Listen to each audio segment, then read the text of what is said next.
नगरपालिकाची निवडणुका होणार आहे, भाजप म्हणून आणि भाजपाचे आमदार म्हणून नेमकं काय भूमिका राहणार आहे, कशा पद्धतीने निवडणुका होतील काय सांगणार? आम्ही संपूर्ण जिल्ह्यामध्ये सर्वप्रथम आम्ही पक्ष नेतृत्वाच्या आदेशानुसार ही महायुती म्हणून लढवणार आहे आणि त्या ठिकाणी सर्व मिळून एकत्र आम्ही या ठिकाणी भारतीय जनता पक्षाचे स्थानिक स्वराज्य संस्थेमध्ये देखील आणि नगरपालिकांमध्ये देखील आपण त्या ठिकाणी सत्ता प्राप्त करण्यासाठी सर्वतोपरी प्रयत्न करणार आहे। तसं पण महायुतीचे जे काही पक्ष आहेत ते स्वबळाची नारा देत आहेत, ज्याची त्याची तयारी जी आहे ती स्वबळाची केली जाते, भाजप म्हणून पण स्वबळाची एक दुसरी भूमिका जी ते राहणार आहे का?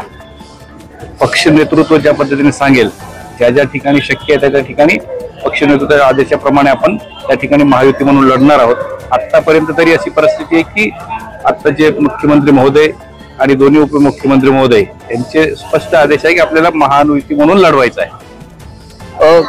तळोदा नगरपालिका आणि शहादा नगरपालिकेमध्ये उमेदवार देताना त्याची चाचपणी जी आहे ती केली जाणार आहे, काहीतरी नवीन उपक्रम जो आहे तो आपल्या मार्फत केला जाणार, नेमकं काय राहणार आहे? बिलकुल भारतीय जनता पक्षाची कार्यप्रणाली आपल्याला कल्पना आहे की त्याबद्दल नेहमी अगोदर सर्वे होतो, सर्वेमध्ये जे उमेदवार त्या ठिकाणी निवडून येण्यासारखे आहेत त्यांनाच त्या ठिकाणी उमेदवारी दिली जाते।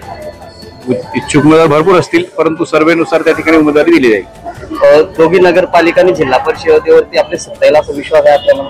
100% सत्ता येईल। केंद्रामध्ये सरकार आपलं, राज्यामध्ये सरकार आपले, केंद्राच्या योजना त्या ठिकाणी चालल्या आहे, राज्याच्या योजना त्या ठिकाणी चाललेल्या आहे, लाडकी बहीण योजना आहे, लाडका भाऊ योजना आहे आणि वृद्धांसाठी योजना आहे, अपंगांसाठी योजना आहे, सर्वच ठिकाणी त्या ठिकाणी आता आपल्या मुख्यमंत्री जे काही कौशल्य विकास मध्ये देखील तरुणांना त्या ठिकाणी एक प्रशिक्षण म्हणून आपण 6 महिने परत 5 महिने वाढवून दिलेले आहे। अशा पद्धतीने प्रत्येक तळागाळापर्यंत आपल्या योजना पोहोचवणं आणि युवा पिढीला देखील त्या ठिकाणी येणाऱ्या काळामध्ये उद्योगधंदे असतील किंवा नोकऱ्यांमध्ये जसं सामावून घेतात त्यासाठी आपलं सरकार प्रयत्नशील आहे, म्हणून आपल्याला वाटतं की 100% आपली सत्ता दोन्ही ठिकाणी येईल।